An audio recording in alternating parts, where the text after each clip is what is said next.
you have any questions, all the people on the Zoom, you can type your questions, and Ananth has kindly agreed to have a look at them and put it across to the other speakers.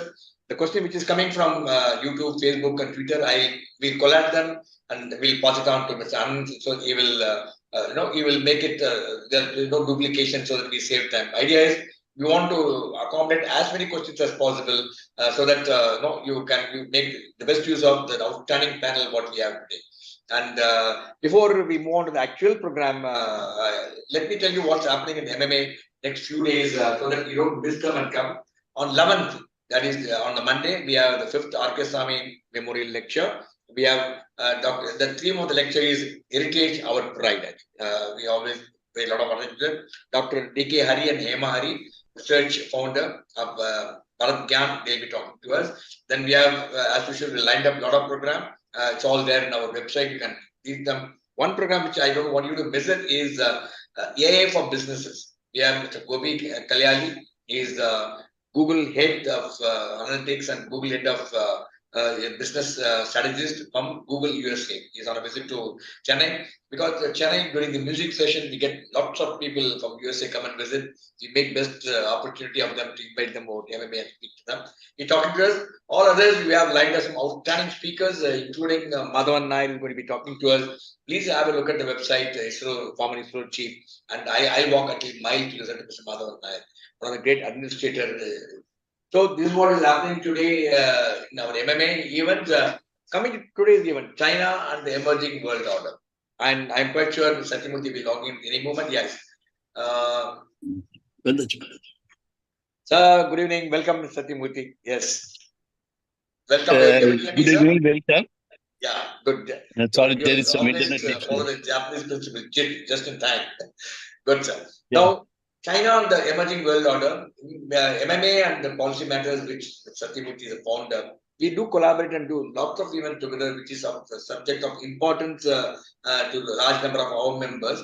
That's one he says that after the Joe Biden meeting is happening at USA, he says why can't we have a meeting Secretary of State, and we also had a couple of panels. And luckily, we lined up one of the outstanding panel for this subject. The theme is China and the emerging world order. And so let me, without any further ado, let me formally welcome distinguished speakers for this evening who have joined us at a different part of the country. And Ananth is just landed from China. He's with us today in Chennai to be on time during the floods and rains. And, you should also get the feel of the Chennai rains. Ambassador Kantha is joined us from Delhi. Indrani, I'll be introducing all the speakers briefly after Satyamurthy's introduction, sir. Indrani Bagchi is again joined us online. Mr. Srikanth again joined us online from Ting. Now, before we move forward, the format of the program is each of the speakers will share their insights for about 10 to 15 minutes, followed by Ananth. Ananth will set the content and we will lead the conversation with the speaker. Then all the questions which has come, we place it before them. So before I introduce the speakers and hand it over to Ananth, let me welcome Satyamurthy to give his introductory remarks. Over to you, Mr. Satyamurthy. Good evening, Captain, and welcome all the speakers and the audience in their respective homes or offices.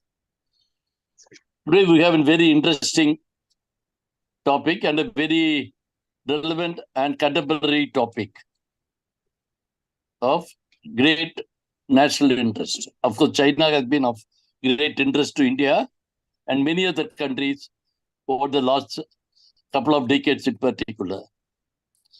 And in the last year or so much has been happening all around us. You have Ukraine war, now the Gaza strife, and of course, we ourselves have got our good relation with the US and the rest of the West, working and relation with the traditional front like Russia, but adversarial relation with China. How these things pan out. For instance, over the last few years, we have built up a very, very robust relationship with almost every Gulf Arab nation. But last year again, China made a big entry Of course, it has been there for quite some time, bigger than ever. And this year, when last month, when this Gulf issue erupted all over again, US and the rest of the West was rushing to the Gulf, whereas the Gulf rulers were going to China seeking support for the Palestine cause. So there is a lot of movement thereabouts. And from time to time, we get experts, Western experts particularly, saying China is going to attack the Taiwan today, tomorrow, day after tomorrow, that kind of a thing. And there is also a not clear idea if China has got the military capacity to attack Taiwan and take the consequences. One, there will be military consequences. It goes without saying that US will definitely interfere on Taiwan's behalf, and has got the potential to explode into something much, much bigger. And of course, then everyone will be talking about the blockade of the the two rare ends of Indian oceans, ceilings of communication, and how it is going to impact on China. Two, there is also the case following such an attack or attack on any other neighbor, including India, for instance. If it blows out of proportion, can China take it? Economically, first militarily, then economically, then can President Xi stay on in power? From time to time, there is always speculation. When you talk about China, there is very little relevant information or factual information that you can cross-verify in some form or other. That is why so all the speculations say China economy is collapsing, Xi is on a weak wicket and all that. Today that we chose a particular panel whose members are all well abreast in matters China. Ambassador Ashok, Kantha, Professor Srikanth Kondapalli, Dr. Indrani, Bagchi, all of them have been studying China from a national, international perspective. And of course, we have got Ananth Krishnan, who has just returned from China. As you know, he is a Hindu correspondent based in Hong Kong. Yesterday or today, he has returned from China. And so he will also have a lot more to offer us. And we have requested him, apart from giving his views, also moderate this session as a panel discussion. Thank you. Over to you. Back to you. Thank you, Satyamurthy, for setting the concept, also collaborating with MMA for a great event. It's my privilege now to introduce our distinguished speaker for this evening. To start with, Ambassador Ashok Kantha, IFS retired, former ambassador to India, to China, honorary fellow and director of Institute of China Studies in Delhi. He's a distinguished career diplomat. He served as an Indian ambassador to China until January 2016 and held key roles such as Secretary East and Ministry of External Affairs with over 38 years of diplomatic experience, and Kantha specializes in Indian neighborhood and Asian affairs, particularly focusing on China. Detailed profile is already shared with you along with the invitation. Very warm welcome to you, Ambassador Kantha. We're looking forward to hearing your thought-provoking views. Let me have the privilege of introducing Dr. Srikanth Kondapalli. Srikanth Kondapalli is the Dean of School of International Studies at Jawaharlal Nehru University.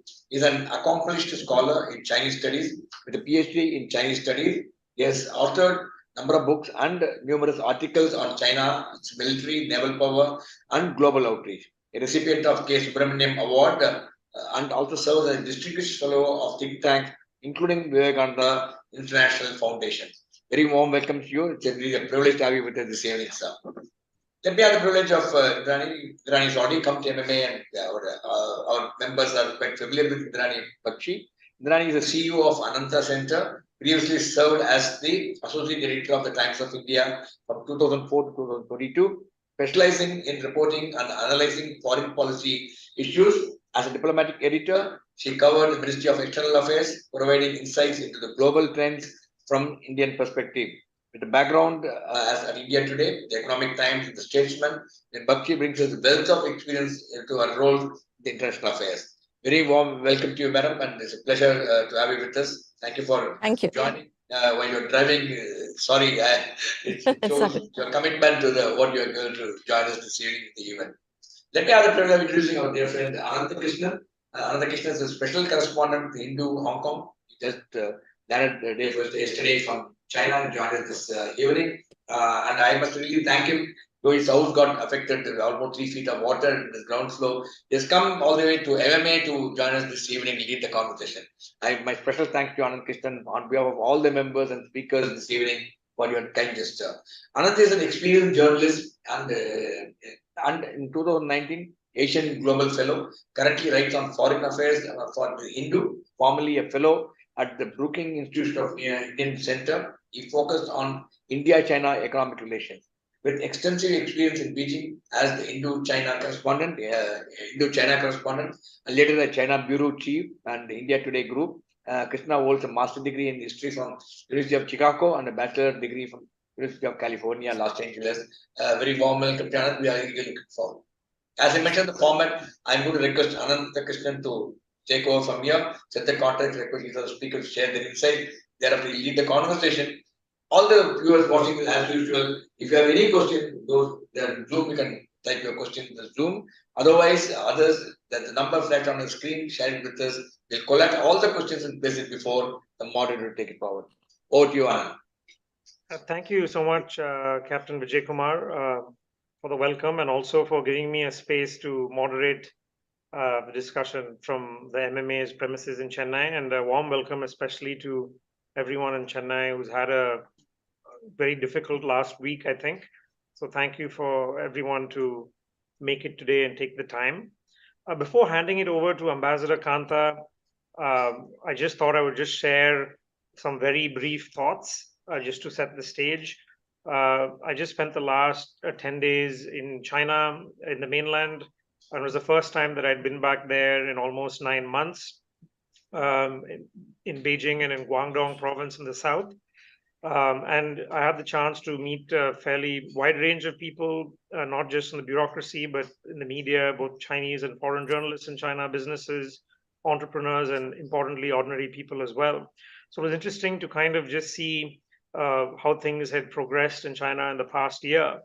I think the first sort of takeaway that I had was a big change from 2022, which is the opening up that you see in the country.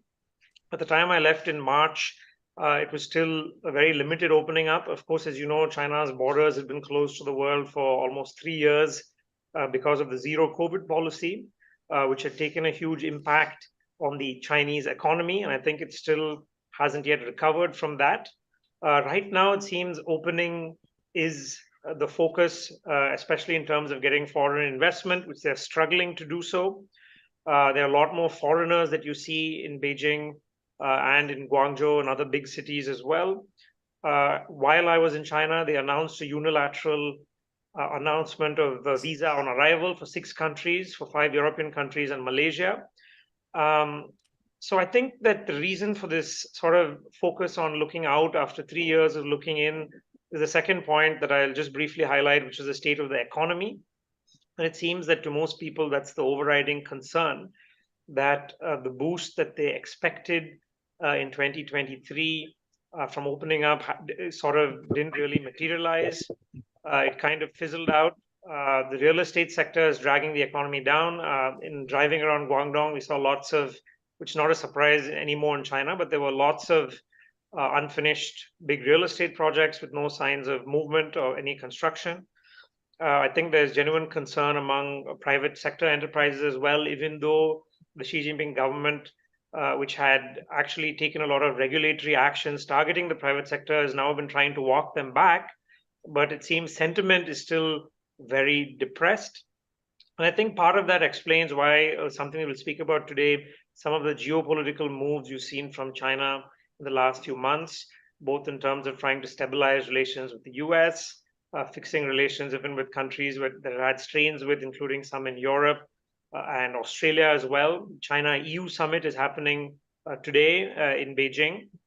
So these are some things that we'll speak about. So I just thought I would emphasize some of the domestic issues that seem to be leading to what you're seeing in terms of China's external actions. We'll also come to in our discussion the state of political developments in China, which is a big black box. But I think we are fortunate that we have today three very sharp and astute observers who will help us make sense of what's happening. With that, I will hand over to Ambassador Ashok Kantha, someone that I've had the pleasure of knowing both when based in Beijing and subsequently in speaking to every time there's a development in China, one of the best people to help us make sense of what it means and what it means for India.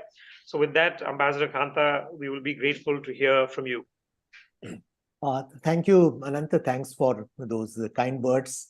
Let me also thank, Group Captain Vijay Kumar, Ms. Satyamurthy, and MMA for inviting me to join this virtual dialogue with such a distinguished panel, all old friends. Let me build on some of the points Ananth just raised. I also happened to visit China actually 3 times in the last 3 months. Ananth and I were together in Guangzhou a few days ago.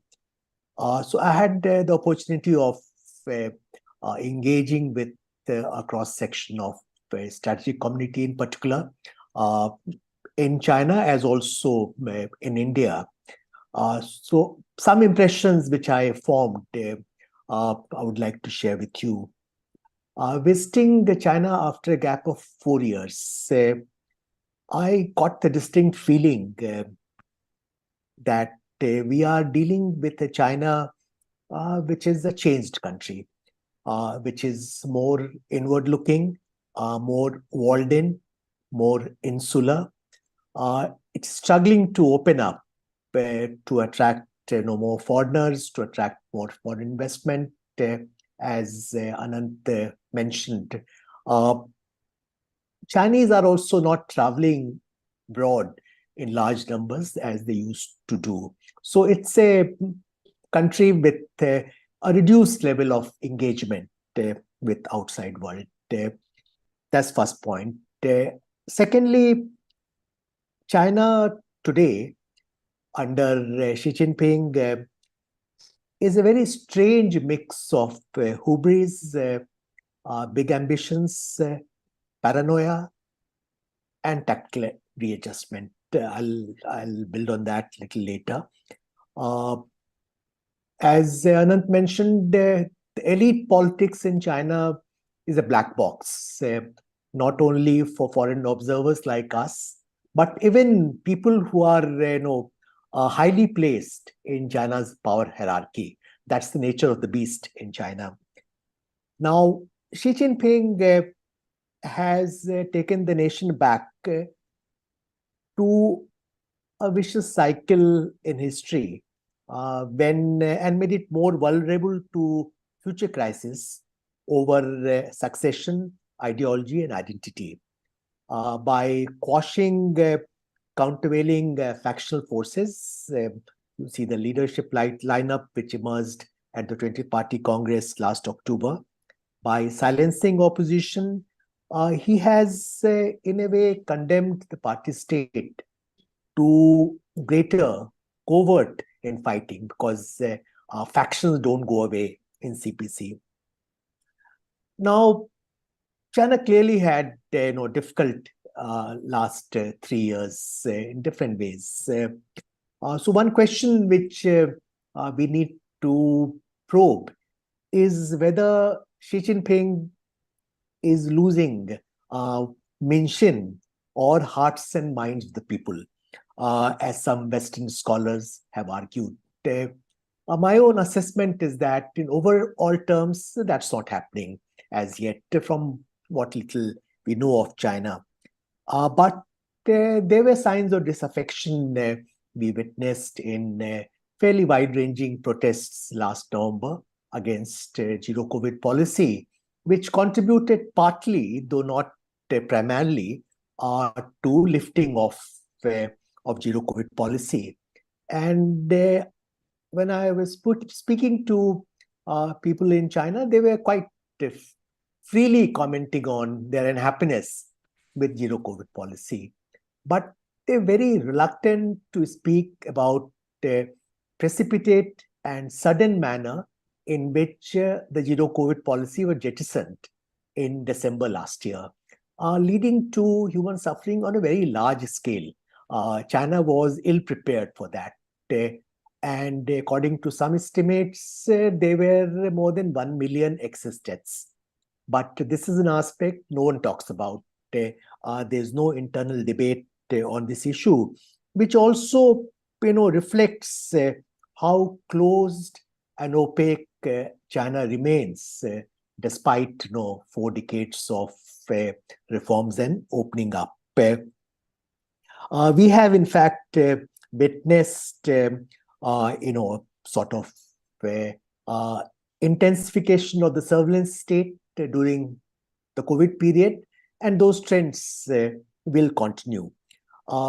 Given the multiple pressures that China is under at present, economic headwinds, geopolitical pushback that it's facing, there were expectations in some quarters that there'll be some loosening of grip by Xi Jinping. After all, there's something Srikanth can talk about more knowledgeably.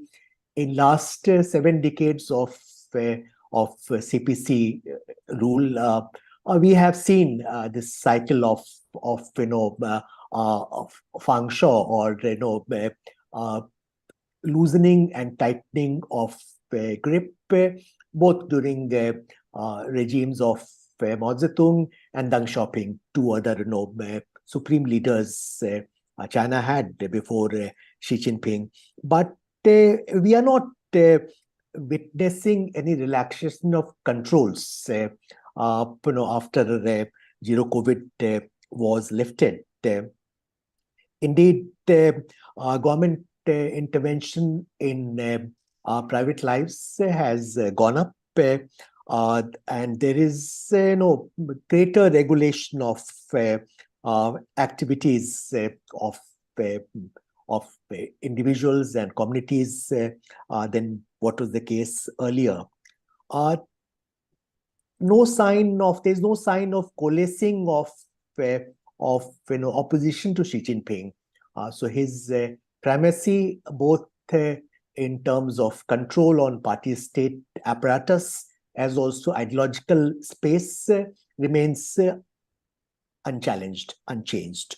But there are some straws in the wind which indicate problems. We are all aware of how within a few months of taking over the new assignments, Foreign Minister Qin Gang, Defense Minister Li Shangfu, and the top leadership of PLA Rocket Force, Commander, Political Commissar, Deputy Commander, they were all sacked. Now, there are some reports, I don't know if they're confirmed, that Qin Gang might have committed suicide, though this is still unconfirmed report. There's also some delegation of authority by Xi Jinping, one primary evidence being Premier Li Chang being asked to chair Central Finance Commission, which was set up last month, contrary to earlier practice of Xi Jinping being chairman of everything.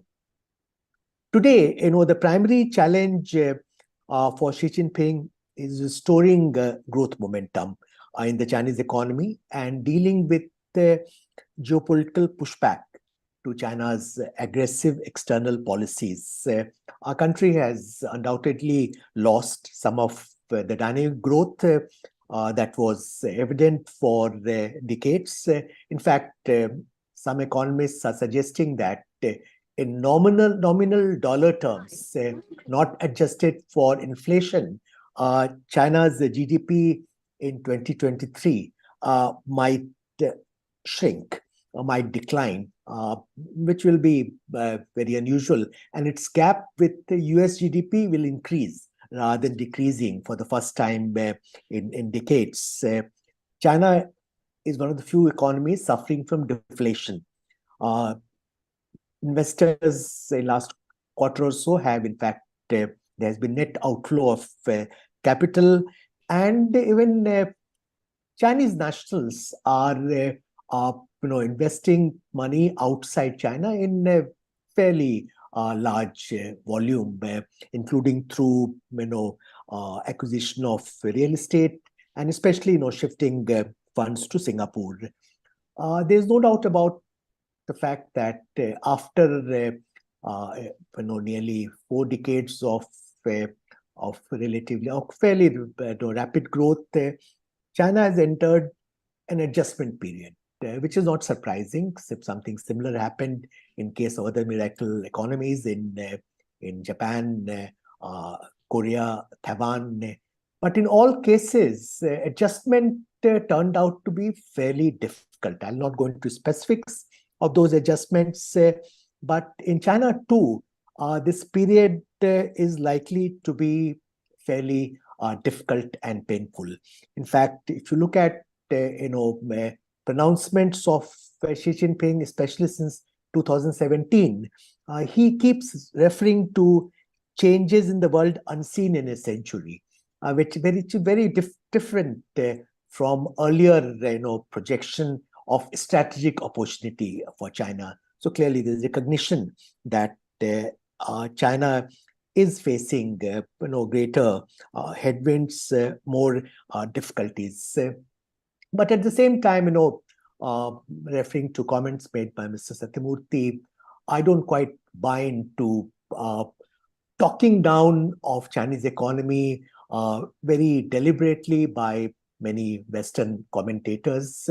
The talk of Chinese economy peaking or about to peak, talk of Japanification of Chinese economy when it will be faced with a long period of stagnation. I think those are sort of pessimistic assessments, which might be fashionable, but not. I think one finds it difficult to subscribe to them. What is more likely is the prospect of a sustained slowdown of Chinese economy, which is structural in character rather than cyclical.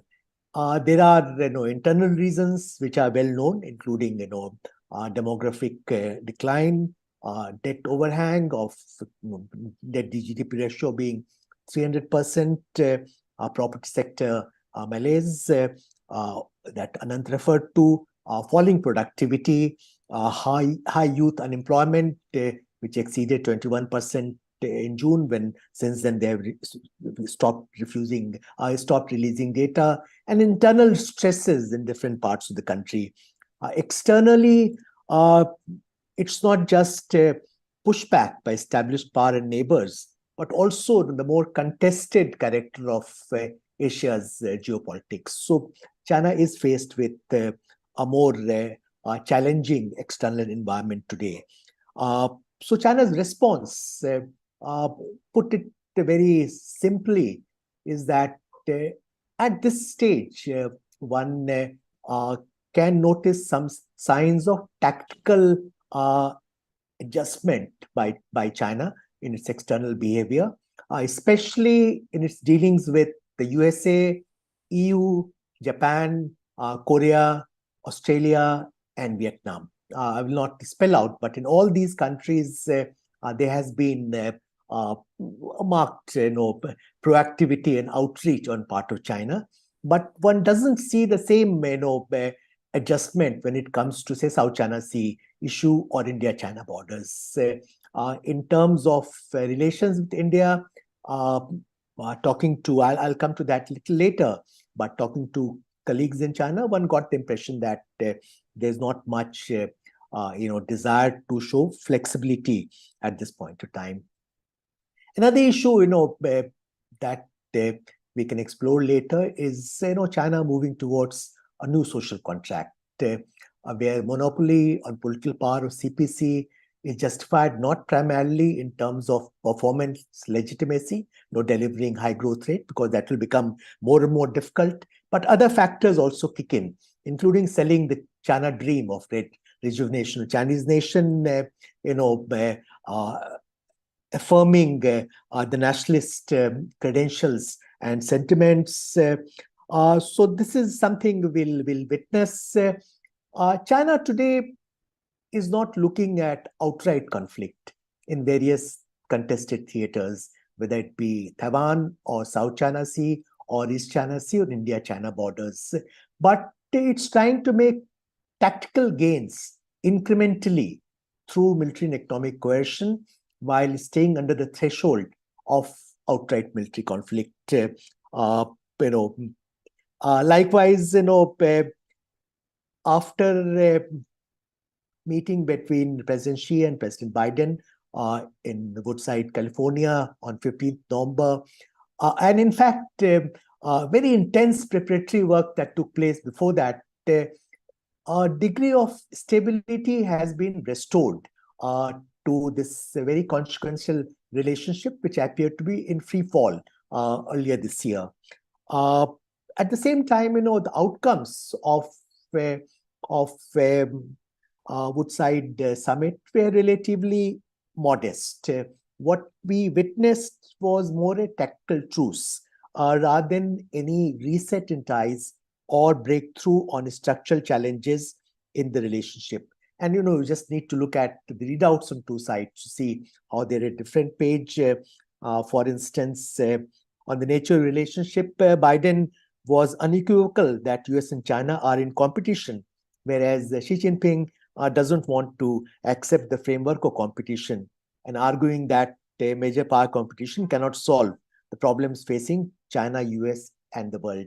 Likewise, in terms of their strategic objectives, USA is convinced that China is the primary competitor, which wishes to dislodge it from its perch in the regional global hierarchy. China disavows any such intention, but it's also convinced that USA is out to contain China and slow down the rise of China. And this is reflected in various pronouncements, including comments made by Xi Jinping in March this year at the National People's Congress session, where he talked about Western countries led by the US have implemented all-round containment and suppression of China, which has brought unprecedented severe challenges to the country's development. I don't think that assessment had changed. Likewise, the assessment reflected in National Security Strategy and National Defense Strategy of the USA of October last year about China being the pacing threat hasn't gone away. There's no ratcheting down of US policies on export control, technology denial, scrutiny of inward and outward investment, enhanced tariffs. All that is continuing, and countermeasures taken by China are also in place. So I think those structural challenges remain undiminished. Now, let me very briefly, before I conclude, come to some issues in India-China relations. I will not discuss in detail. We can explore further during the Q&A session. But I would state that the immediate prospects for improvement in India-China relations are not looking good at this point of time. Let me offer three observations here. One, talking to Chinese colleagues, especially in the strategic community,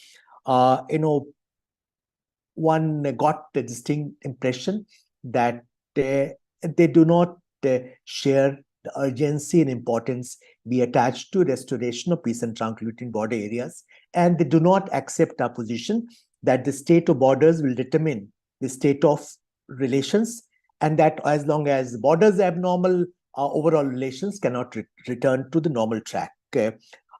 Indeed, there is a suggestion that we should accept the new normal or the change status quo that has arisen in Eastern Ladakh since April-May 2020, something obviously we do not accept.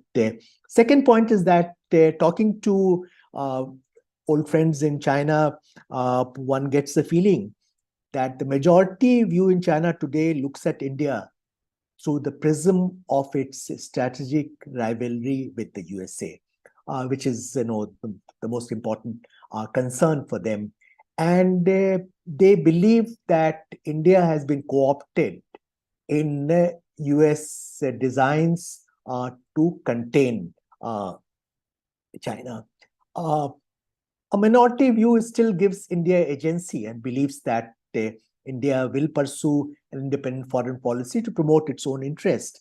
But increasingly, it's the former camp which seems to be prevailing. Thirdly, unlike the tactical outreach to the USA, Japan, Korea, Australia, Vietnam that we are witnessing today, you had summit meetings of Xi with the US President, with Japanese Prime Minister.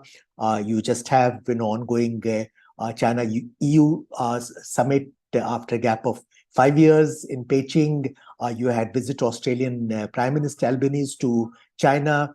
Xi Jinping is going to visit Vietnam. So a number of steps have been taken. There is no such reaching out to India. Xi Jinping decided to skip a G20 summit in New Delhi, and the post of Chinese ambassador in New Delhi is lying vacant since October last year for nearly 14 months now. This is obviously not accidental, but a deliberate message to us. So let me conclude here. I'll be very happy to discuss any other issues in our subsequent conversation with Ananth Krishnan. Thank you very much. Thank you so much, Ambassador Kantha. That was a fantastic overview covering, I think, a huge breadth of topics. We'll get into some of them in more detail. Thank you so much for that. May I request Professor Kondapalli to now share his thoughts? Thank you so much. Thank you very much, Ananth. Good to see you. Also, let me thank Group Captain R. Vijay Kumar and Dr. Satyamurthy for this opportunity to be with you today evening on China and the New World Order, or the emerging world order. So when we mention about the emerging world order, we also need to factor in the old world order that we inherited since 1945, especially the United Nations-led world order, where we have United Nations Security Council, of which China is a member since 1971. We also have G7, G20 influencing the world order. We also have alliances, NATO alliance, which is quite busy nowadays in Ukraine, but also the US, Japan, US, Korea, South Korea alliances. Not to forget, there is also the China-North Korea military alliance since 1963. Generally, nobody talks about it, but I think that is very crucial. Whenever Kim Jong-un is in a doubt on North Korea's relations with the United States, he goes to Beijing to listen to, and recently he also visited Moscow. So that we need to keep that in mind, that the alliances between China and North Korea is also, it has not been abrogated, contrary to the speculation that there is some distance between Pyongyang and Beijing. So broadly, then, alliances is one of the features of this new world order. In the financial and economic spheres, there is IMF and World Bank. Now increasingly ADB, AIIB, WTO, these are also new forms of influencing the financial world order, economic order. China has, as a part of the BRICS and other demands put up in the recent times, had enhanced its voting rights in the IMF. It is now around about 6% or so. India's is about 3% roughly. So there is some tweaking of the global order in the financial issues in the IMF voting rights. There is also the special drawing rights given to the renminbi Chinese currency. So China is at the top of the global financial order with these new. There is international order that we inherited also includes the arms control and disarmament, that is NPT, CTBT, FMCT, and MTCR. China is not a member of the MTCR but has ratified the other international arms control and disarmament measures. China's position here is a little bit conservative when we look at India's membership in the IAEA and NSG, where China also wants Pakistan's membership given, regardless of its WMD proliferation issues. But in overall terms, the arms control disarmament, it has a very conservative status quo opinion. Then in the emerging world order, there is positing of Washington consensus with Beijing consensus. These are well-known positions on regime change, structural reforms, unipolarity vis-a-vis the Washington consensus. It is said that it is, although Biden has and Obama had mentioned about multilateralism and other issues. Beijing consensus is seen as the preferred order by the Chinese, and they do say that there is certain no interference, non-interference, no structural change, no criticism if you are employing child labor or human rights violation or environmental degradation issues, which the Washington consensus has some role, especially the Paris group of donors.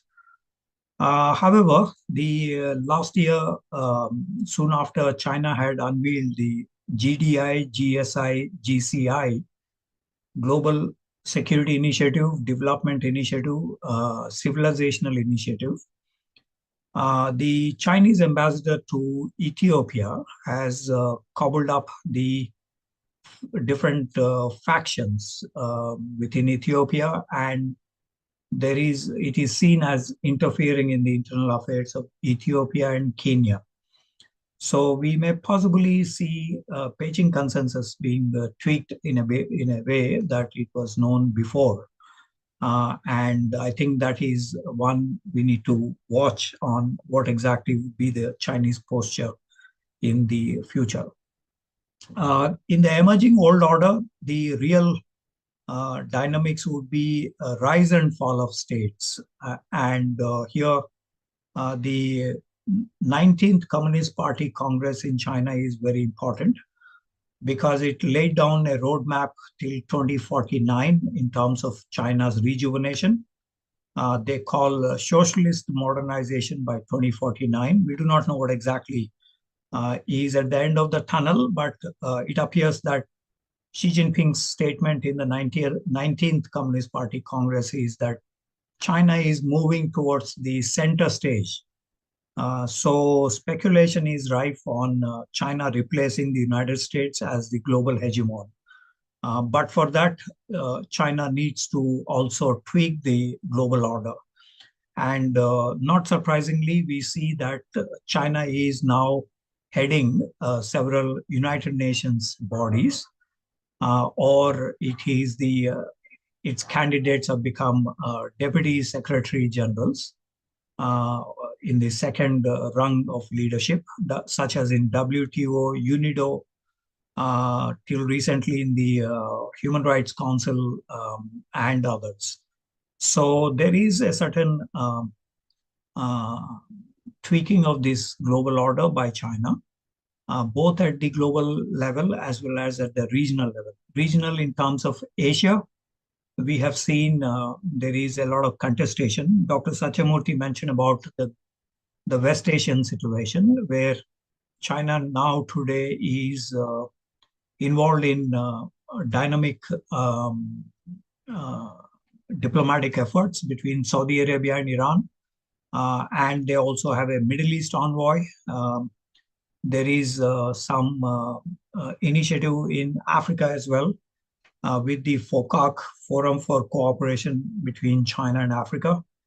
And it appears that the global power is being tweaked by China in this rise and fall of states, especially in the regional order in the Asian context. And that is where I think we need to see the events related to Taiwan, South China Sea, India-China border areas conflict, relations with Australia, and on Senkaku Islands with Japan. That needs to be factored in.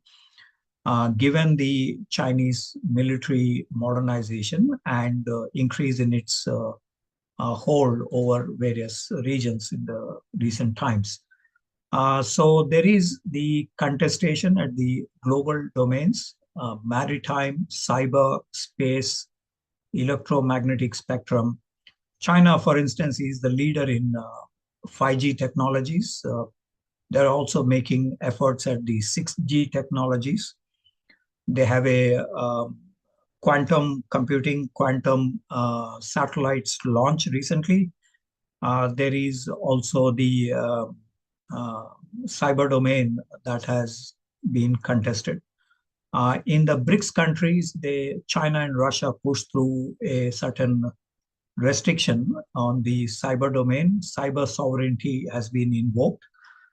This indicates to the emerging contest between democratic countries whose constitution emphasizes on individual freedom. So that is, in terms of China's preferred order, Yan Xuetung and other scholars in Tsinghua University and other universities, they keep mentioning about China's preferred order in terms of the Middle Kingdom that was abolished in 1911 revolution when Qing dynasty collapsed.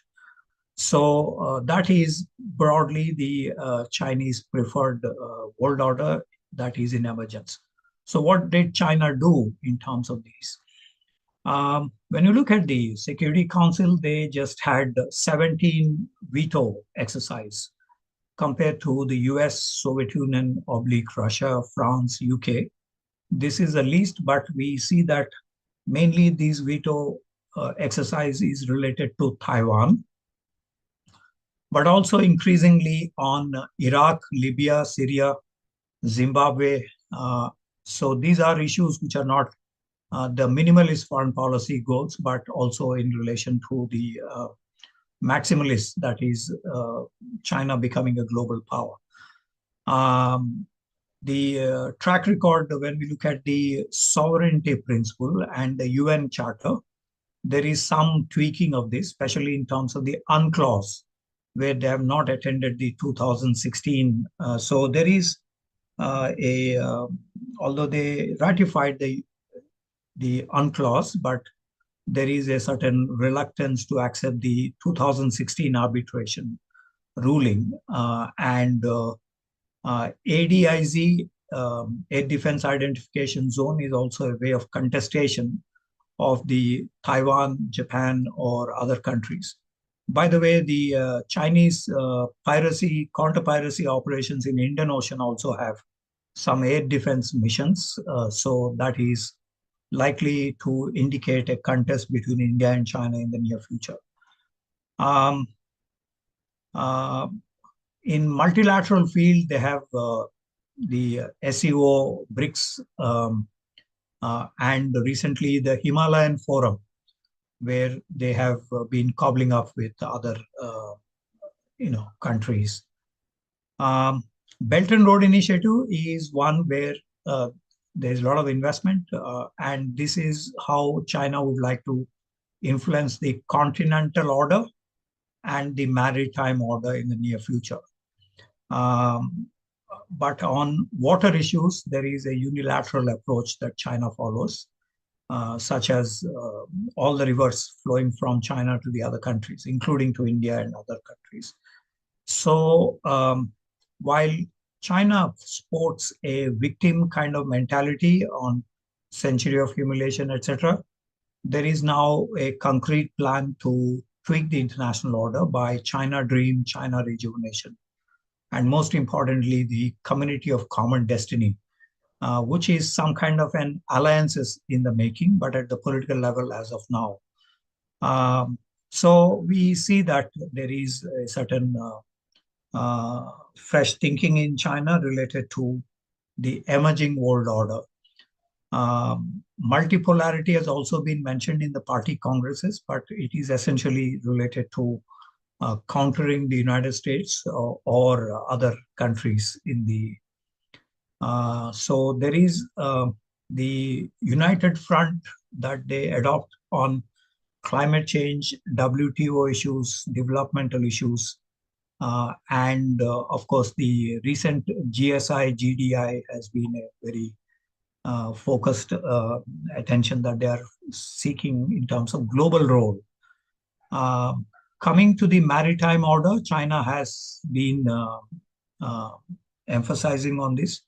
There is a new concept called comprehensive maritime strength, in which they have identified several issues, not just about naval vessels, in which they top the US now with about 348 naval vessels compared to United States 296 naval vessels. And they project that to be about 460 vessels by 2030. So they wish to be a preeminent power in the Indo-Pacific in the near future. There are various other indicators where there is a lot of footprint that they are making in the maritime order. They are also concerned about the Quad, which is kind of influencing the emerging world order, and China's predictions that it would be a sea foam and it would dissipate, like Wang Yi had mentioned in 2018. That has not happened, and so there is a concern there from China on the one of the emerging orders. There is the Five Eyes Blue Dot Network. These are also some concerns. AUKUS in the security domain, in the maritime security domain. These are some issues where they do see these as challenges to the Chinese preferred order, world order. And also there are some other areas where China is contesting this world order, that is in technology. AI, swarm drones, hypersonic glide vehicles, lithium electrical vehicle technology, 5G, 6G, telecom, rare earth metals, germanium. That is how it is influencing global commons in the sense of outer space. There is a contestation here in the sense of Tiancong weaponization. They consider space as fourth frontier in battlefield or on other spheres. In economy, as Ambassador Kantha mentioned, there is certain groundwork that China is making, the 14th five-year plan, where they want to be superpower in 11 fields: high-tech manufacturing, quality products, cyber domain, education, talent, S&T, transportation, trade, maritime, cultural, and even in sports, where they would like to tweak the emerging world order in these spheres. So there is the appropriate, from an academic point of view, appropriate example is the Organsky's dominant power and emerging power, which China is today trying to address. So finally, let me say that all this can be summarized in terms of whether China is a status quoist or a revisionist, if not a revolutionary state. So my reading is China is hanging between status quoist and a revisionist state in the international order, and would like to dominate the international order, emerging international order. There is the overall formulation on China responsibility and China arrogance, as we saw in terms of the wolf warrior diplomacy tweaking this international order. So let me wind up this discussion by saying that China is a major contender for the emerging world order, and the 19th Party Congress and 20th Party Congress have very explicit programs for that world order. emerging world order. Thank you for your attention. Thank you, Professor Kondapalli. So you had a really excellent overview on China's domestic situation from Ambassador Kantha. And Professor Kondapalli, thanks for putting it in context with what's happening in terms of China's global ambitions. We'll come back to some of those themes in the Q&A.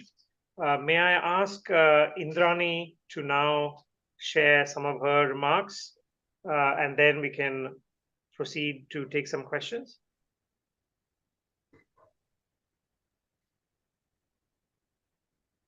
Jake, Madam Indrani is there?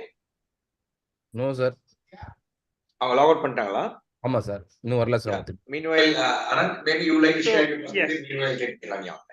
So what we'll do before we get Indrani to share her comments, Professor Kondapalli, if I can bring you in on one point that you made in terms of emerging Beijing consensus versus maybe a Beijing-Moscow consensus versus a Washington consensus. One thing I think some of our audience would like to know is India's view in navigating this. At some point, will India have to take a clear stand or make a choice when you're seeing this kind of division on many issues, especially even now even on tech issues, where it's difficult to kind of stay out of making a choice? Is it something you can just speak a little bit in terms of India's considerations? Maybe you can address that question, and then we'll bring Indrani in. All right. Sorry to stand in between Indrani's presentation, but this is raised. So, yes, the Beijing consensus today is extensively kind of dished out in China's foreign policy, specifically the GDI, GSI, GCI related narratives extensively from China. One of that is China is a member of the International Telecom Union. And in terms of the setting up standards, new standards, there is Russia, China are coming together, and they circulated a draft in the BRICS countries, and Brazil, South Africa, and India have some issues. Now that BRICS has been expanded substantially, so we probably will see more differences in this format. Since Ukrainian conflict, Russia is heavily dependent on China. And it is very surprising that one day before Xi Jinping visited Moscow, the Ministry of Natural Resources renamed Vladivostok into a Chinese name. There is no major murmur in Russia. We are, of course, subjected to 3 times change in names in Arunachal Pradesh by China. We did yell out on those issues, but Russia has been very quiet. It indicates basically the Russian weakness in terms of the Ukrainian conflict and over-dependence on China in the emerging world order. But I think this is more tactical in nature at the moment. And there is, of course, the Chinese drafts, Chinese proposals reflect to an authoritarian model, which they want to also dish out to the rest of the world. Zhang Weiwei, for example, has been heading the China model in Fudan University, and China model itself is to be exported according to the 19th Communist Party Congress. So this is state-owned enterprises and Communist Party-led model, which is problematic for the rest of the world, especially democratic countries. And hence, there are so many restrictions. We imposed a lot of restrictions soon after Galwan incident, and I think rest of the world also has been banning TikTok and or other things. So there is some resistance to the Beijing, if not Moscow consensus. But so that is one answer. Second is in terms of multipolarity. India has also mentioned about multipolarity, strategic autonomy, and other things. But I think there is a nuance here. When we look at the Beijing consensus and possibly Delhi consensus or Mumbai consensus, if that is to be the next level, we do see that in Africa we are in competition, China and India. and specifically a soft democracy model that India is proposing without, of course, intervening in internal affairs of other countries. This soft democratic model is reflected in terms of the civil society support, NGOs, and supporting productive assets with the civil society consent in these countries, developing countries. When we look at the aid program that India dishes out, this is quite clear. And this is in contrast to the state-owned enterprises model and the assistance, specific assistance that these enterprises provide for China in Africa or in South America. So there is that subtle difference between China and India in the multipolarity domain and the when we say consensus, that is one area of tension on a host of issues. So that is it. Now we'll come back to this question of how India is navigating this US-China split in different worldviews. We'll come back to that in the Q&A, but before that, we are very happy to have Indrani with us. So Indrani, we'd love to hear from you. And before that, and after that, we will open up into the questions. So if any of you do have questions, please do enter them in the chat box. We prefer that rather than raising hands. So as we listen to Indrani, you could please feel free to do so. Thank you so much, Indrani. Over to you. Thank you, Ananth. Thank you, Group Captain Vijay Kumar Satyamurthy and Madras Management Association for having me back again. Both Ambassador Kantha and Srikanth have given masterful expositions on how China's places in the emerging world order. I'd like to look at it in a slightly different way and looking at it from the outside. Well, as we have seen for the last few years, the US's decision, and this was by former President Donald Trump, the US's decision to mark China as a strategic rival set off a series of actions and realignments in the world that is still ongoing, and which would make the world a lot more difficult place to navigate as we go along in the future. Not only did he raise tariffs against Chinese exports, he took a number of actions against China, particularly in the technology sector. All of those actions were retained by the Biden administration, indicating that there is a strong domestic push in America to a more confrontational or a competitive relationship with China. What has that created? It is creating a world where we are looking at certainly the biggest multilateral organization, that is the United Nations, is frozen because the UN Security Council is frozen because China and Russia are on one side, the US and the Western powers are on the other, which basically means that peace and security in the world is now a free exercise, as in there is no global office that can take decisions on peace and security questions in the world. We have seen that certainly in the last couple of years. That has also created two other aspects. One is the multilateral system is also fragmenting.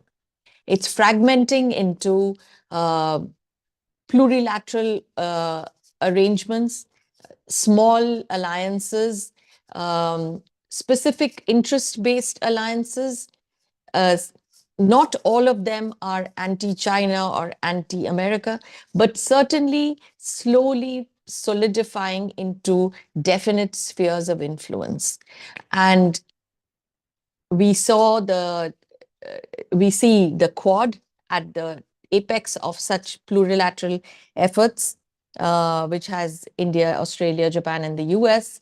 The Quad literally came into its own after 2019, became a high-level organization. You can't really call it an organization because it doesn't have a secretariat, it doesn't have rules of business, but it has been driven by high-level political interest in all 4 countries. They don't all come together as an anti-China alliance, although China does feature very largely in their worldview. A lot of what the Quad is also doing is a mirror of what China is doing in a different sphere, which is trying to set the rules of the road for a future in both technology, biotechnology, defense, and other areas that are coming down the road, which we can see in the joint statements that come out of the regular Quad summits. In fact, if you look at the Quad summit, Quad joint statements, you will find that about 23 or more working groups are all in the technology domain. And if people hadn't seen it, and certainly I'm sure Chennai would be one of the first places that would register this. Technology is now foreign policy, and that is true for a large part of the world.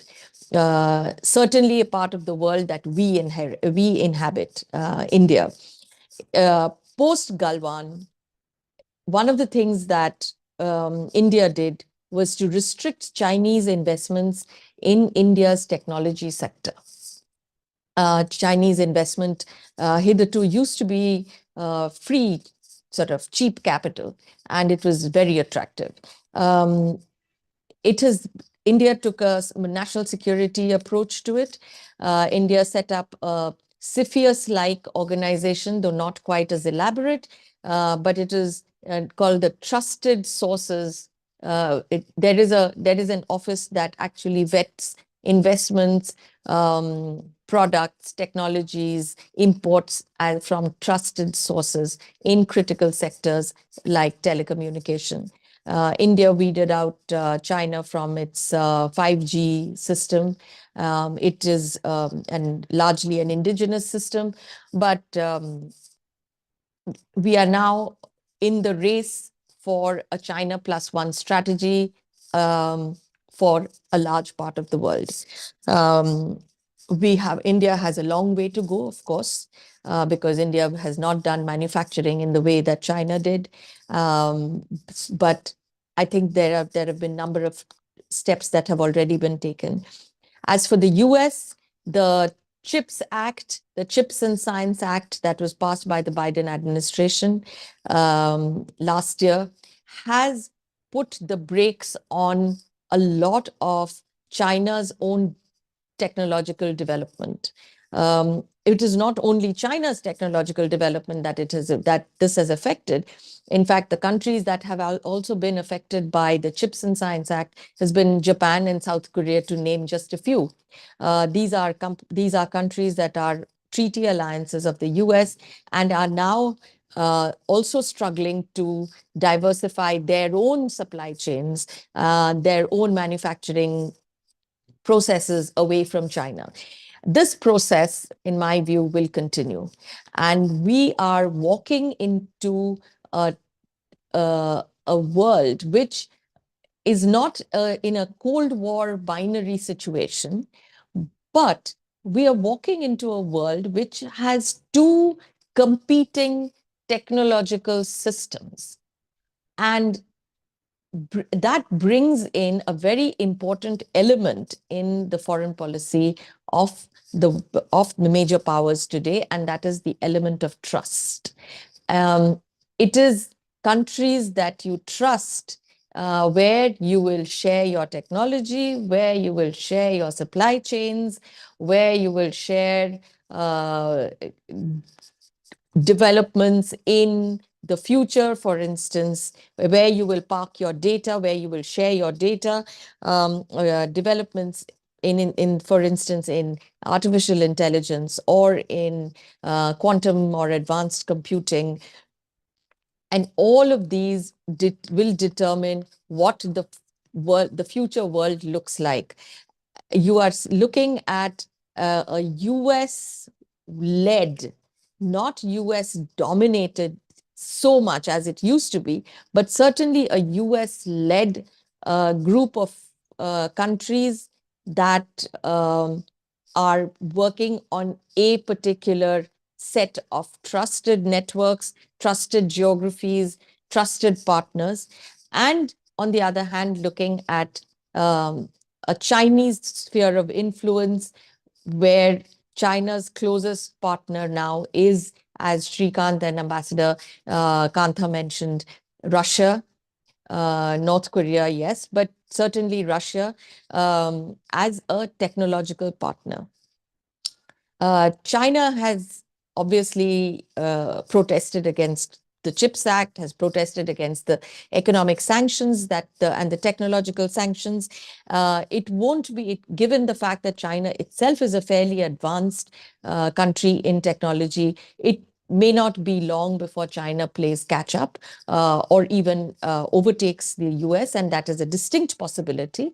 For the moment, however, a large part of the advanced technologies, advanced materials, advanced systems that are available, that were available to China from the West, may no longer be available any longer.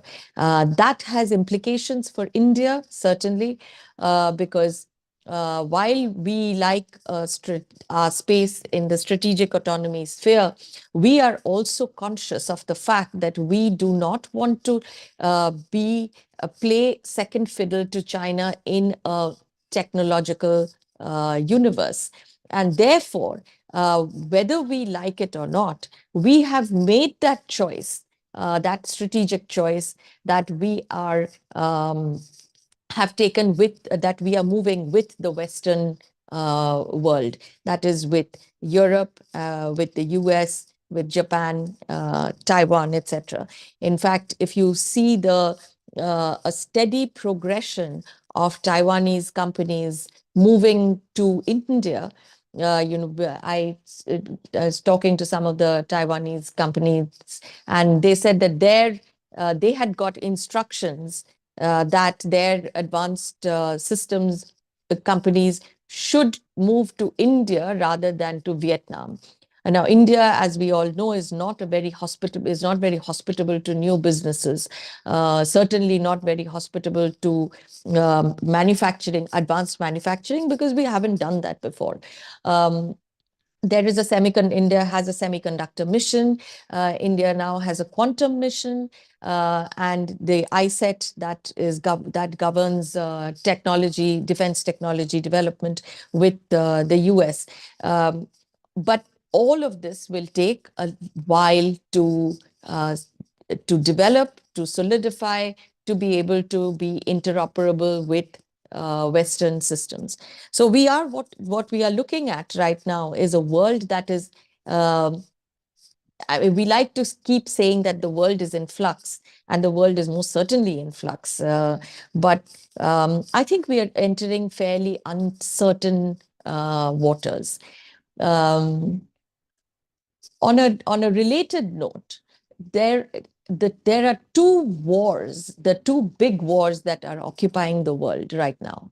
The Russia-Ukraine war certainly divided the world into two blocks of countries. The West, which condemned Russia, China, and certainly North Korea, which supported Russia, and a big swath of countries like India, which did neither. This swath of countries is the independent vote that the swing vote, if we have to say it, between the two spheres of influence. And as we go along, this will be the space for contestation. China, of course, has made itself, has announced itself to be the champion of the global South, as this swath of countries is concerned. In a way, India has done that too, with its voice of the global South, by bringing the African Union into the G20, and taking on the concerns of the global South to the developed world. It has resulted in one very important thing, which is every Western country is now very, very invested in how the global South perceives them, how the global South is thinking, and how do they attract the global South. China is, of course, engaged in a similar exercise, but China does it with its BRI, now with its GCI, GDI, GSI. So this is a sphere of contestation, and we will be seeing this playing out in different ways as we go along. There was mention of the Quad and the BRICS and the G20, and the fact that President Xi Jinping did not attend the G20 summit in Delhi. That, of course, as Ambassador Kantha said, was absolutely deliberate. He not only wanted to degrade the G20 itself, wanted to degrade the Indian presidency. BRICS, the expansion of BRICS that was undertaken earlier this year at the instance of China, could also be seen to be growing a group of countries that could become an anti-West alliance. Just to give you a flavor of how complicated this whole world is right now, a number of members of the new BRICS Plus are actually very closely in the Washington camp. For example, the UAE and Saudi Arabia, two countries which could have been balancing factors, Argentina and Indonesia, decided not to join the BRICS Plus at all. And a little noticed agreement was signed between India, Brazil, South Africa, all members of BRICS, with America on the sidelines of the G20 summit here in Delhi. So just tells you that the world that we occupy today is a deeply contested world. We cannot actually predict who will come out ahead, but certainly what it does is it opens the world to greater opportunities for countries like India.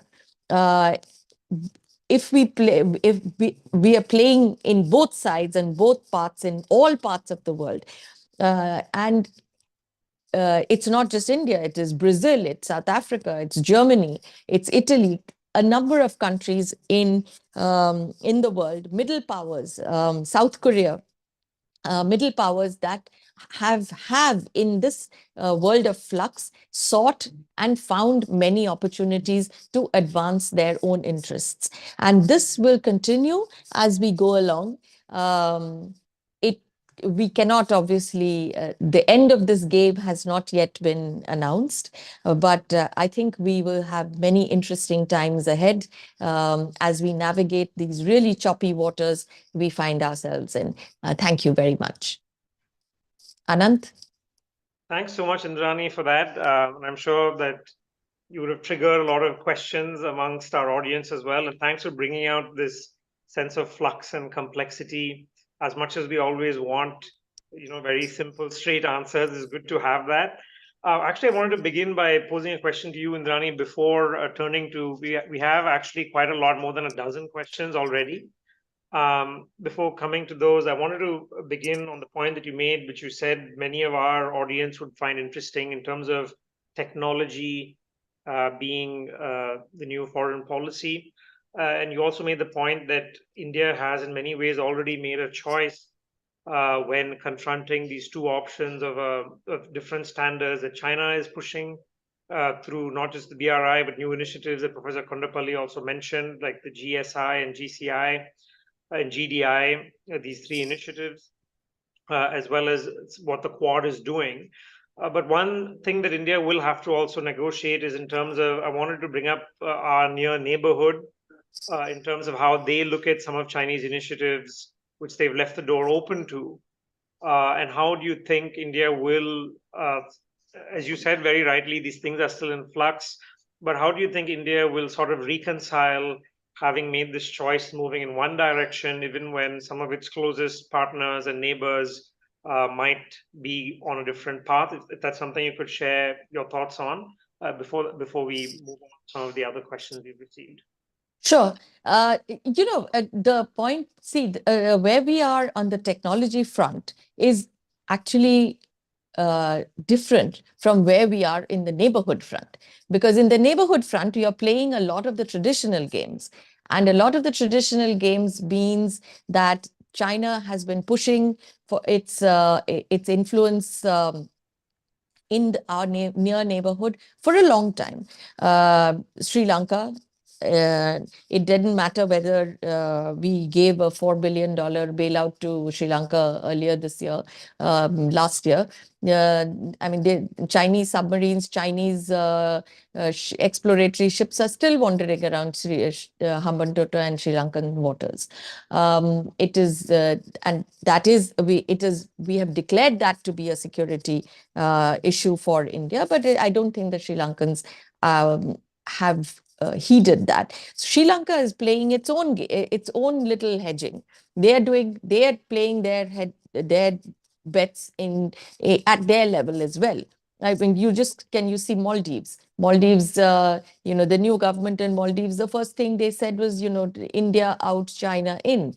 5 years ago, it was China out, India in. So my sense is, countries like this with a really large neighbor like India at its doorstep will always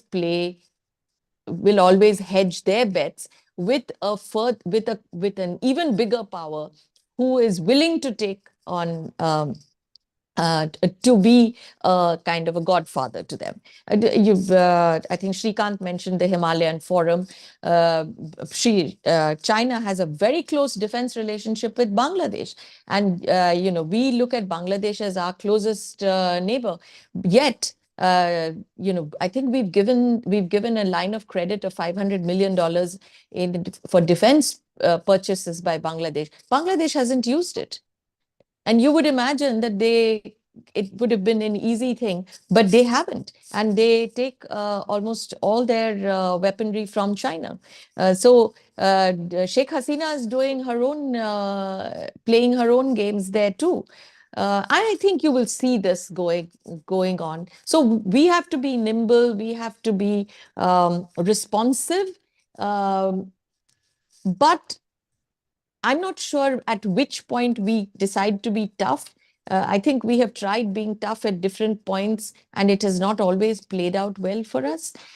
So I'm not sure exactly which point, but certainly that carrot stick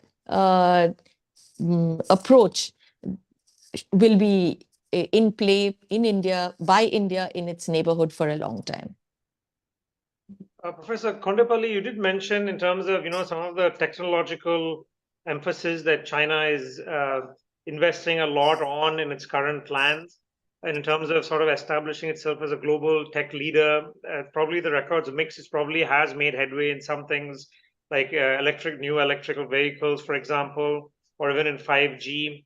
What's your sense of how we look at this? Is China going to be a fact of life, a reality? And how would India negotiate a situation, for example, say, on the related note of neighbors, if you have neighbors who are signing on to Chinese tech initiatives, or say becoming embedded in the 5G networks that Huawei plans to roll out overseas, how will that sort of impinge on India's own relations with them? Thank you, Ananth. I think the Chinese made a lot of progress in technology, courtesy the United States and the European Union, Japan, Korea, Taiwan, and other countries. They learned a lot of things from these Western countries, essentially, and graduated into a high-tech component, specifically 5G technologies. And shipbuilding and a host of other the high-tech manufacturing, that is the next stage through the 13th and 14th five-year plan programs. So it is quite the Made in China 2025 is one where they have graduating to a high-tech component. However, this is still heavily dependent on the US. And so when Biden administration imposed the ban last September on over $130 billion worth of semiconductor parts for the Huawei and ZTE, the problem came up for the Chinese in terms of the upgradation. Of course, the Chinese made some progress regardless of this ban. For example, the Chinese have unveiled the Huawei new model and also announced that they have now reached the 9 nanometer length of the chips compared to the global averages of 24 nanometers. They said they reached about 9 nanometer length. That means they did make progress, but it appears it is mainly showcasing or creating an awe effect, if not a structural kind of progress in the high-tech sector. The second aspect is in the neighboring countries, China has also been upgrading the technologies, but mainly in the telecom sector. In South Asia, the Huawei 5G is quite popular in rest of South Asian countries. Pakistan has a Huawei line as part of the CPEC projects. In fact, it is one of the three main projects of the CPEC. Second, in Nepal, in Bhutan nowadays, there is a Wuhan telecom company which is kind of dominating the Bhutanese telecom sector. Huawei as well, and ZTE in Bhutan, quite substantial in terms of the internet connectivity and also the telecom, the main services sector. Bangladesh, similar story, Sri Lanka, Maldives. So overall, South Asia, they are in kind of dominating the telecom sector. I think this is a major factor that India needs to keep in mind. In terms of the telecom sector, the telecommunications under the Chinese dominance in the South Asian region. That is one, I think we need to keep that in mind to in order to make some countermeasures in this regard. So that is, yeah. So Ambassador Kantha, you mentioned this new social contract that's evolving in China, and we've had a couple of questions from those listening in on a related theme in terms of how will changing domestic factors and considerations in China likely impact its external behavior. I'll just quickly mention some of those questions directed to you. Asfar from Chennai says, what role would domestic factors play in shaping China's foreign policy, and how do you see that evolving in recent years? A similar question to Professor Kondapalli as well from Jack in Hyderabad, who says, how do internal developments in China influence its approach, particularly in the context of international institutions? And also, how do they manage between, on a related note, in terms of their own domestic agenda, if I can rephrase it slightly from Satish and Chengalpat, how do they manage between political control, economic reforms at home? And I would also ask you in terms of their global ambitions, which sometimes might be conflicting. So maybe Ambassador Kantha, if you can take that first. The question on new social contract, as I mentioned earlier, China, like the other so-called miracle economies, Japan, Korea, Taiwan, is also entering a period of readjustment, which will involve developing a new social and political contract. Now, political aspect is relatively a taboo subject in China because CPC would like to maintain, its a monopoly on political power. So space available for adjustment is limited. But legitimacy of a monopoly of political power of CPC derived to a large extent from the fact that over the last 4 decades, China had been able to achieve a very impressive economic growth, raise the living standards of maybe 500, 600 million people, and also put in place really world-class infrastructure. Now, looking ahead, as we discussed earlier, while any talk of Chinese economy peaking or getting into a sort of Japan kind of lost decade appears to be a little, too pessimistic. There's very real possibility of economy entering a relatively lower growth trajectory. We don't know what will be the number, 3%, 4%. Now, there are other accompanying problems that need to be addressed. For instance, the youth unemployment rate in China had gone up to more than 21% before they stopped publishing figure. There'll be very painful moving away from excessive dependence on real estate sector, which accounted for nearly 1/4 of GDP and was the primary instrument for investment by individuals and families. So while these changes are taking place, performance legitimacy will have to be de-emphasized in terms of high growth rate, because they are getting used to the fact that growth rate will be lower looking ahead. So they will look at other, elements to justify CPC's legitimacy, including selling the Chinese dream of great rejuvenation of Chinese nation, China's re-emergence as a leading country of the world, and emphasizing the aspect of nationalism. I mean, these are like nationalism in particular. It's a trend which is visible in different countries, including in India. So you will see a different mix of promises made by the party state and deliveries by party state, which will be fairly different from what was offered earlier. So this is what I had in mind when I was talking about new social contract. Now, how domestic politics will impinge China's foreign policy? There is always, in any country, whether it's China or India, domestic politics is a major determinant of external behavior. And in China also,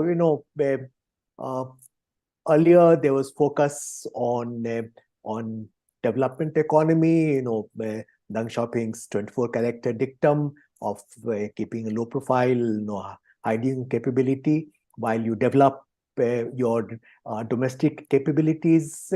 But once they reached a certain stage in domestic development, especially after global financial crisis of 2008, 2009, when vulnerabilities of the Western economies were exposed, I think domestically also there was this expectation that China's time has arrived. So Chinese people expected China to play a larger role internationally.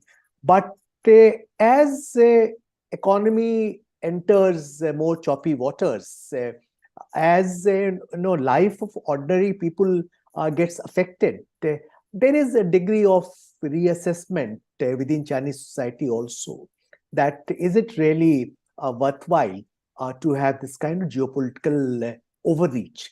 In fact, surprisingly, in my conversations with Chinese scholars, they acknowledge sometimes very frankly that perhaps we have gone too far. So there is a readjustment taking place without giving up the great ambitions outlined, as Srikanth mentioned, by Xi Jinping in 19th Party Congress and reiterated in his work report at 20th Party Congress. So this interplay of domestic expectations and external behavior will continue. Professor Kondapalli, on the question of nationalism that Ambassador Kantha mentioned, how do you see that in terms of, on the one hand, when they're doing what Ambassador Kantha also referred to as a tactical readjustment with different countries, and especially in terms of China's neighborhood diplomacy, how do you see them reconciling in the medium to long term the need that they have for a stable periphery with, on the other hand, perhaps trends that might constrain the space for China to accommodate some of the concerns of its neighbors?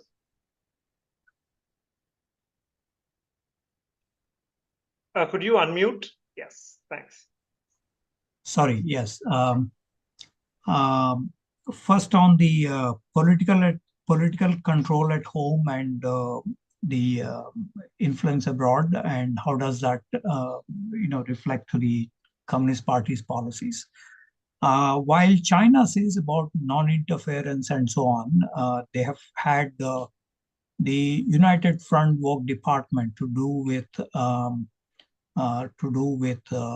cobbling up political alliances outside the country. While they do export this kind of China model to the rest of the world, they're also conscious of not spilling over.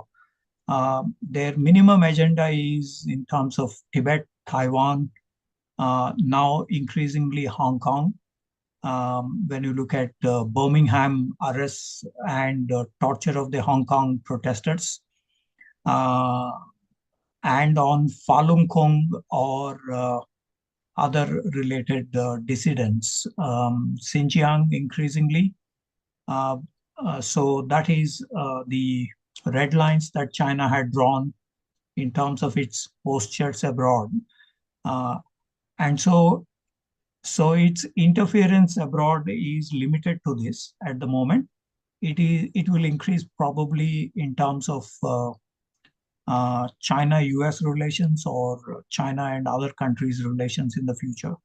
So just to answer this question first on political control at home and what it is doing abroad, they bifurcate these two things, domestic and the external.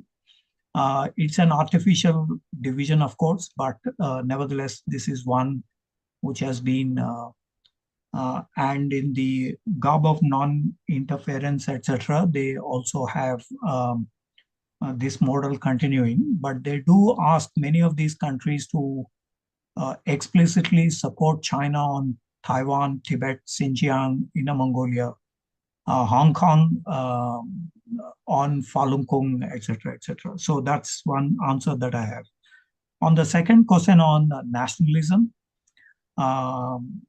yes, it is true. There is a lot of Xi Jinping reflects to the nationalism factor in terms of the various policies that he had on Senkaku Islands, on Taiwan, on South China Sea, and the wolf warrior diplomacy that all had generated a lot of nationalism.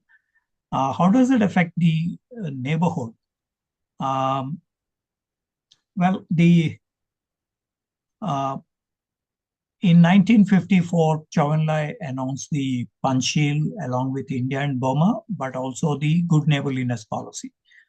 And this was the context where the Americans were setting up the SEATO and CENTO organizations, which are military-led alliances with the Baghdad Pact, with Southeast Asia, and so on. So they announced the good neighborliness policy in order to cushion China's policies, because at the time China was closer to the Soviet Union, and there is an anti-communist kind of ideology prevalent across the world, especially in the United States. And so the Chinese were trying to cushion by proposing a good neighborliness policy. But during 60s and 70s, during the Cultural Revolution, the good neighborliness policy has not been implemented. Chiang Zemin implemented once again dusted off the good neighborliness policy, began emphasizing in 2001. That is also the time when EP3 incident took place with the United States. And so there is the US factor in this good neighborliness policy overall. Today, the 18-party Congress mentioned about good neighborliness policy, which suggests again that they feel the heat of the US presence. Remember, Obama had initiated the rebalance strategy, the pivot, and then the Indo-Pacific and Quad have come in. There are potential candidates for the Quad Plus process. And so China is now trying to once again emphasize on the good neighborliness policy. So while China enhances nationalism, it can lead to a lot of problems for China vis-a-vis the neighborhood. Chinese nationalism has always been targeting Japan, given the 1894 Treaty of Shimonoseki and the subsequent events, Manchukuo, the comfort woman issue, the forced labor, and the other historical issues. Briefly, Chinese nationalism countered the Americans during the Kosovo conflict. But overall, Chinese nationalism is to counter the Japanese, because Japan was the one which defeated China, the Middle Kingdom, and hence this grows on Japan. However, during Doklam crisis, during Galwan crisis, there are shoots of nationalism also against India. But these are marginal. These have not become mainstream in nature. If you look at the Xinhua News Agency video on Sardarjis, on Sikhs, during the Doklam crisis, that nationalism emerged in a preliminary manner. However, this has not become yet a mainstream idea against India. I do foresee Chinese nationalism countering India in future if the territorial dispute becomes more acute between the two countries. So the caveat is that Chinese nationalism has always been against Japan, but they took some United States angle during the Kosovo conflict, and also had partly India as one of the targets. But the mainstream nationalism is against Japan. So we had a few questions on. Srikanth, if I could just sorry, please come in. Yeah. Comment briefly on that. No, I agree with Srikanth that the primary target of Chinese nationalism is Japan and USA to some extent, but there are signs that that's changing. If you look at India-China border issue, when we discussed line of actual control earlier, it was not described in terms of sovereignty or territorial claims. There was much greater flexibility to discuss those issues. Now that is gone. At the same time, post Galwan, while sentiments in India have undoubtedly soured on China, there are, surveys in China, for instance, you might have, in fact, you had reported on it, Tsinghua University survey, which came to this rather surprising conclusion that only 8% of respondents had a favorable opinion of India, as compared to 12.3% for USA and about 13% for Japan. So actually we fared worse than even Japan and USA. So clearly sentiments about India also, when you look at social media, are turning negative, which is not very encouraging sign. So we just to wrap up, we had quite a few questions on the prospects of rapprochement between India and China and where that goes. I think we'll conclude this discussion by having all three speakers weigh in on this. I just thought I'll name very quickly some of the questions. Shruti from Sri City to Ambassador Kantha, what challenges and opportunities do you see for India in building a constructive relationship with China on matters on the international stage? And a question from Rudra and Chennai to Indrani. What are the prospects for economic exchanges and people-to-people exchanges between India and China in the current geopolitical context? And one from Ishwarya and Hosur, also to Indrani, on what are the key areas they can collaborate in terms of common challenges on the global stage. Maybe we can flag climate change as one of them.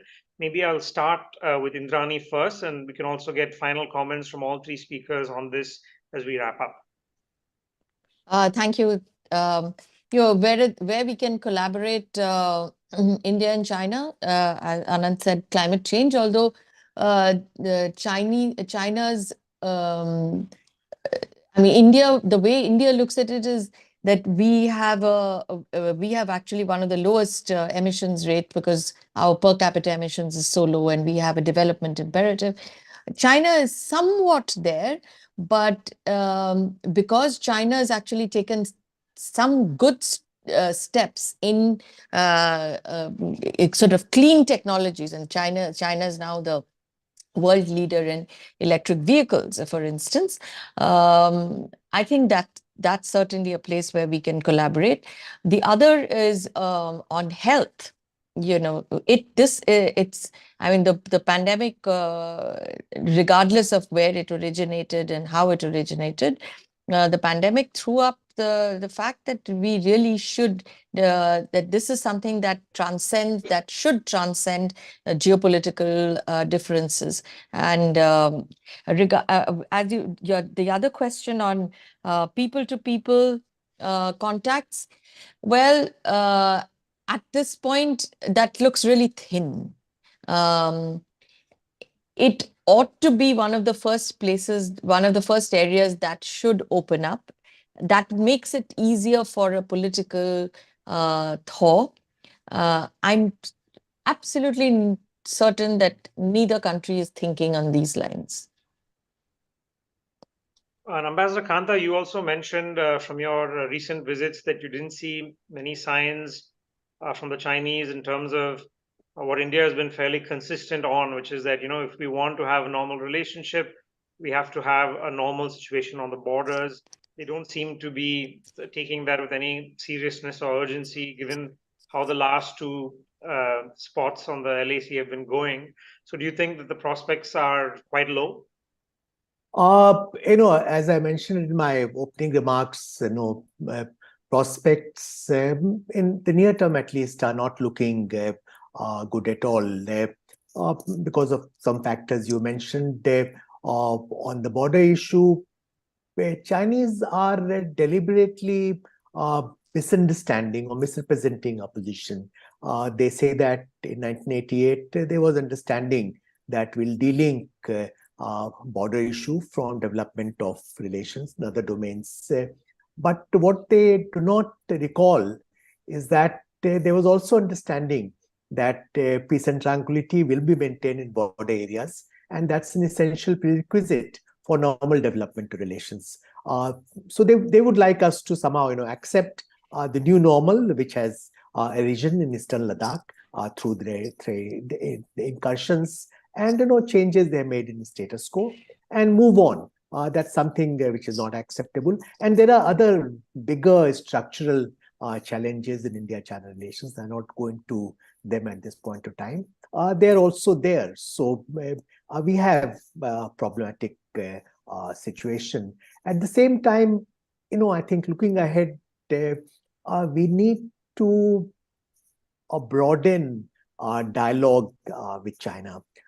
We need to have far more intensive, far more strategic dialogue, which is not focused primarily on the issue of border tensions or abnormal state of affairs along the borders.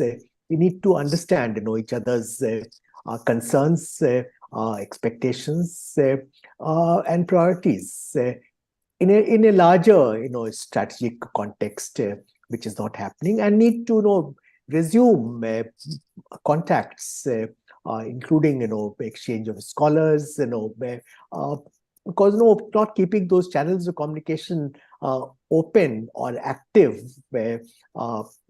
comes in the way of our getting over the present predicament in our relations.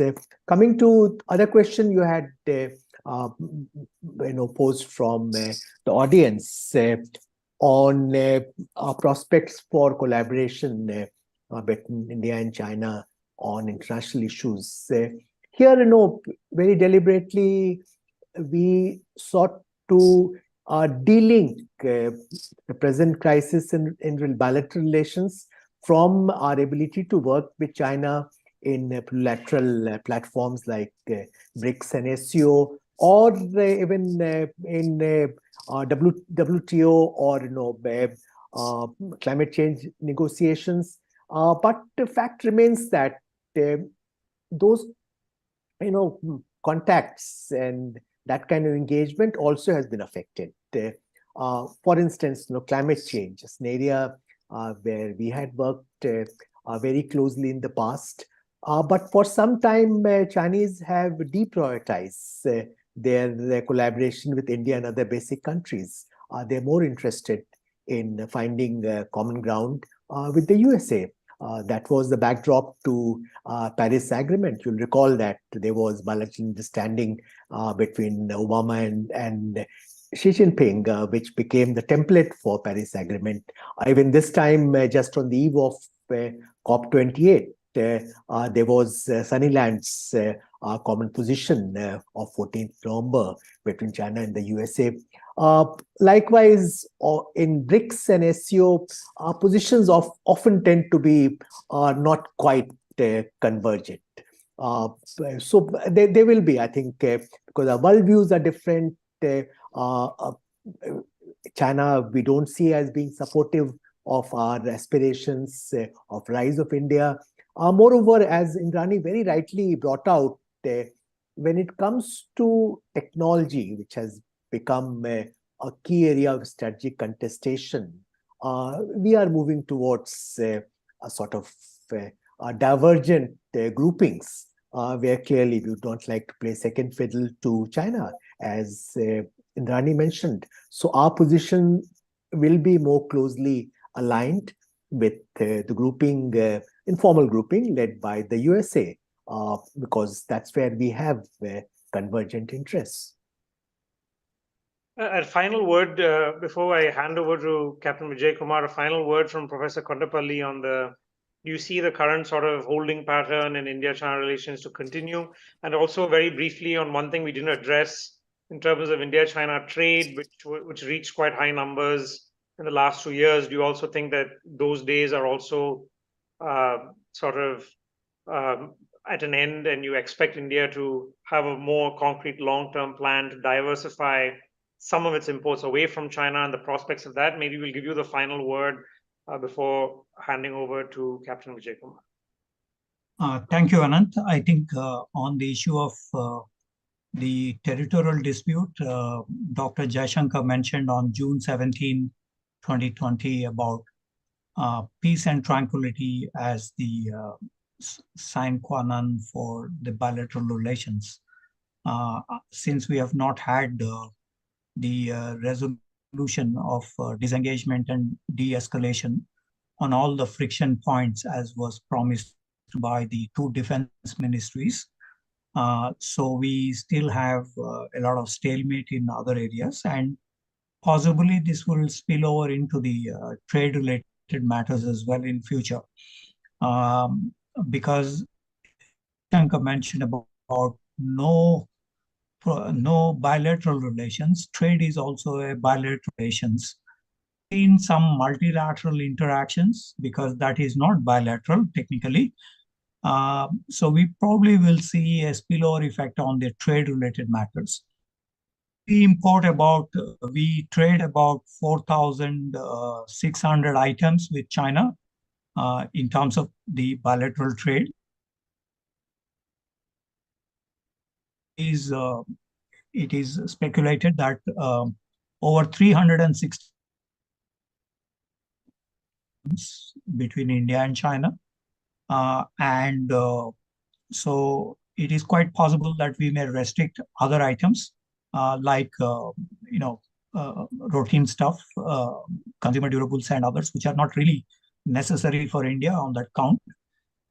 So there may be probably a kind of restriction, if not a full-blown trade war like Trump and China did before some 4 years ago.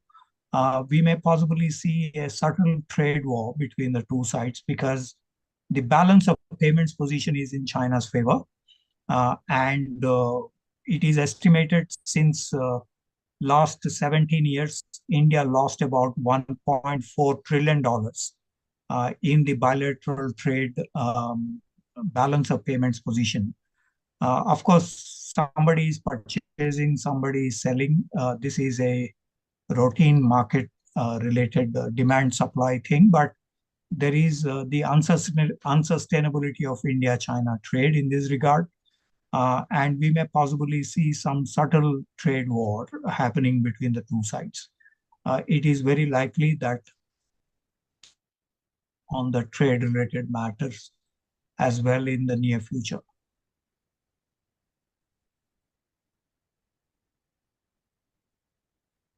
Thank you so much for your comments, and thank you also for the discussion. I think there's lots more we could go on, and there's so many issues on India and China that we haven't gotten to, but thank you so much to the three speakers. I think we'll agree, excellent presentations, and thank you also for the thoughtful questions. And with that, I will hand over to Captain Vijay Kumar. Thank you, Ananth. As you mentioned, these are subjects we can carry on, and so many questions. I not passed on another 15-20 questions which has come to me.